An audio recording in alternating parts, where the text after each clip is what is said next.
કેટલું દુઃખ થાય જ્યારે કોઈની સાથે કંઈ ખોટું થયું હોય અને એ ન્યાય માટે બધે ભટકતું રહે, તે છતાં તેને ન્યાય ના મળે અને એ હારી થાકીને છેલ્લે સુસાઇડ કરી લે. સુસાઇડ કર્યા બાદ તે જ આત્મા ન્યાય લેવા આવે છે, પણ તેની રીતથી. આવી જ એક વાર્તા છે અમદાવાદની એન્જિનિયરિંગ કોલેજની.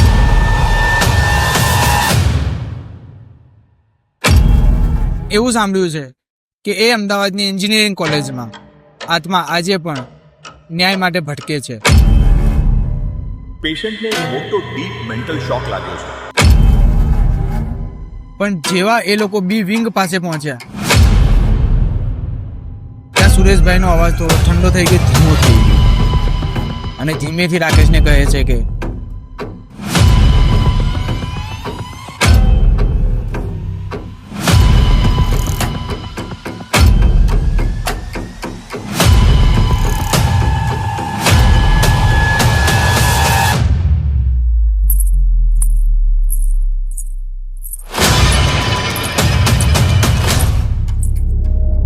વિડીયો શરૂ કરું એના પહેલા હું તમને બધાને જણાવી દઉં કે આવી જ હોરર, મિસ્ટીરિયસ અને હિસ્ટોરિકલ વિડીયોઝ તમને જોવાનું ગમતું હોય તો આ ચેનલને અત્યારે સબસ્ક્રાઇબ કરી લો. અને બીજું કે આ વિડીયોમાં જે પણ વિઝ્યુઅલ્સ રહેશે એ બધા કાર્ટૂનના ફોર્મમાં રહેશે. જો તમને એ કાર્ટૂનના ફોર્મમાં વિડીયો જોવાનું ગમતું હોય તો મને કોમેન્ટમાં યસ લખજો અને તમને ના ગમતું હોય તો કોમેન્ટમાં નો લખજો. હવે આ કહાની શરૂ થાય છે. રાકેશ અમદાવાદની ચાલીમાં રહેતો 24 વર્ષનો સામાન્ય યુવાન હતો. નોકરી માટે છેલ્લા 6 મહિનાથી ધક્કા ખાધા પછી આખરે તેને આ અમદાવાદની એન્જિનિયરિંગ કોલેજમાં નાઇટ સિક્યુરિટી ગાર્ડ તરીકે નોકરી મળી. પગાર સામાન્ય હતો પણ ઘર ચલાવવા માટે એ જરૂરી હતો. પહેલો દિવસ ટ્રેનિંગનો હતો તો એની મુલાકાત થઈ સુરેશભાઈ સાથે. સુરેશભાઈ જે છેલ્લા 5 વર્ષથી અહીં સિનિયર ગાર્ડ હતા. સુરેશભાઈની ઉંમર આસપાસ 50 વર્ષની હશે. ઓછા બોલા હતા પણ અનુભવી માણસ હતા.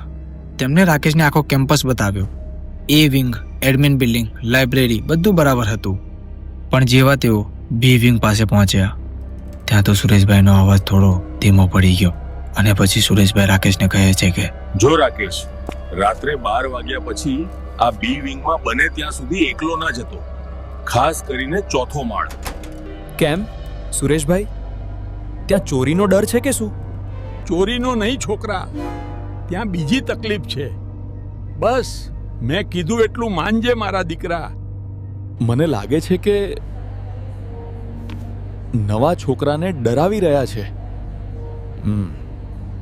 હવે રાકેશને આ બધી વાતો અંધશ્રદ્ધા જેવી લાગી. તો પણ રાકેશ આ બધું ઇગ્નોર કરીને પોતાના કામ માટે તૈયાર થઈ જાય છે. પહેલી 2 રાત શાંતિથી પસાર થઈ. રાકેશ સીસીટીવી રૂમમાં બેઠો રહેતો. તેણે 2-3 વખત 4થા માળના કેમેરામાં જોયું, બધું શાંત હતું. ત્રીજી રાત આવી. હવે એ રાત્રે સુરેશભાઈ રજા ઉપર હતા. રાકેશ પહેલીવાર આખા કેમ્પસમાં એકલો જ હતો. એકદમ શાંત વાતાવરણ હતું. રાકેશ સીસીટીવીની મોનિટર પર નજર ફેરવી જ રહ્યો હતો અને અચાનક બી વિંગના 4થા માળના કોરિડોરના કેમેરા પર તેની નજર અટકી.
રાકેશ સાથે આ બધું થયું ત્યાં તો લિફ્ટની લાઇટો ધીમેથી ચાલુ થાય છે અને રાકેશને દેખાય છે કે લિફ્ટમાં લખ્યું, મને જસ્ટિસ ક્યારે મળશે.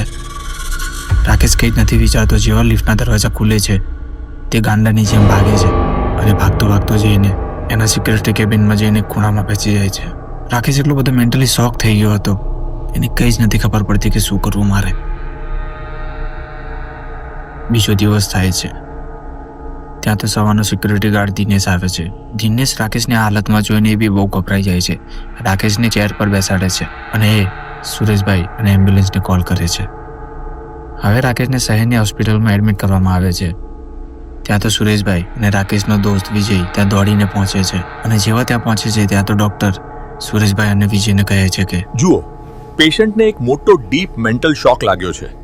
તેમનું દિમાગ અત્યારે કંઈ પણ સમજવા કે જવાબ આપવાની સ્થિતિમાં નથી. રાકેશ ભાઈ, શું થયું હતું તારી સાથે? કોણે કર્યું આ? હવે રાકેશ સુરેશભાઈ અને વિજયને બધી ઘટના કહેવા લાગ્યો, જે ઘટના પાછલી રાત્રે એની સાથે થઈ હતી. રાકેશ આ ઘટના કહેતા કહેતા ફરીથી મેન્ટલી એટલો બધો શોક અને ડરી જાય છે કે એ ધ્રુસકે ને ધ્રુસકે રડવા લાગે છે. હરીસા પર લખ્યું હતું, મને ન્યાય ક્યારે મળશે? એ મારો પીછો નહોતી છોડતી. હવે ડૉક્ટર રાકેશની આ હાલત જોઈને કહે છે કે આ ભાઈનો ઈલાજ હવે મેન્ટલ હોસ્પિટલમાં જ થશે. આ સાંભળીને સુરેશભાઈને બહુ દુઃખ થાય અને વિજયને કહે છે કે મને જે ડર હતો એ જ થયું. હવે રાકેશને શહેરની મેન્ટલ હોસ્પિટલમાં એડમિટ કરવામાં આવે છે. રાકેશની આવી હાલત જોઈને તેનો મિત્ર વિજય સુરેશભાઈને કહે છે કે સુરેશભાઈ, આ શું થઈ ગયું મારા દોસ્ત સાથે? તમે જ કહ્યું હતું કે નોર્મલ જોબ છે. આ તો બસ એક જ વાત બોલ્યા કરે છે, લિફ્ટ 404 જસ્ટિસ. શું બન્યું એ રાત્રે? કોણ છે એ કેમ્પસમાં? કોણ છે આ આત્મા?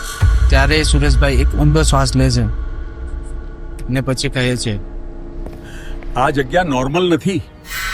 આ કેમ્પસ બન્યો એ પહેલા આ બધી જમીન ખાલી હતી, એકદમ સુમસામ. નજીકમાં જ બીજી કોલેજો અને હોસ્ટેલ હતી. અહીંયા આ બી વિંગની જગ્યાએ એક મોટો જૂનો વડલો હતો. લોકો રાત્રે અહીં આવતા ડરતા. વર્ષો પહેલા નજીકની કોલેજમાં માયા નામની એક વિદ્યાર્થીની હતી. વાત એ છે કે કેટલાક ખરાબ લોકોએ તેની સાથે ખૂબ જ ખોટું કર્યું હતું. બિચારીએ પોલીસ કેસ કર્યો, પણ પૈસાના જોરે આરોપીઓ છૂટી ગયા. તેને ક્યાંય જસ્ટિસ ન મળ્યો. ટોટલી હોપલેસ થઈને એ એક રાત્રે અહીં એ જ વડના ઝાડ પર ગળે ફાંસો ખાઈને સુઇસાઇડ કરી લીધું. જ્યારે આ કેમ્પસ બન્યું ત્યારે બિલ્ડર લોકોએ એ વડલો કાપી નાખ્યો. એ માયાનું છેલ્લું ઘર હતું, તેઓએ એ પણ છીનવી લીધું. હવે તેની અતૃપ્ત આત્મા આ બિલ્ડિંગમાં ભટકે છે, એનો જસ્ટિસ માંગી રહી છે. રાકેશ કદાચ ખોટા સમયે ખોટી જગ્યાએ પહોંચી ગયો. હવે સુરેશભાઈની વાત સાંભળીને વિજયને બહુ દુઃખ થાય છે અને સુરેશભાઈને કહે છે કે હવે શું કરવાનું. સુરેશભાઈ કહે છે કે હવે આપણા હાથમાં કંઈ જ નથી, જે પણ કરશે ઉપરવાળો કરશે. આટલું કહીને સુરેશભાઈ અને વિજય ફરીથી રાકેશ જોડે આવે છે. ત્યાં તો જોવે છે કે રાકેશ એક જ વસ્તુ બોલ્યા કરે છે, જસ્ટિસ નોટ ફાઉન્ડ.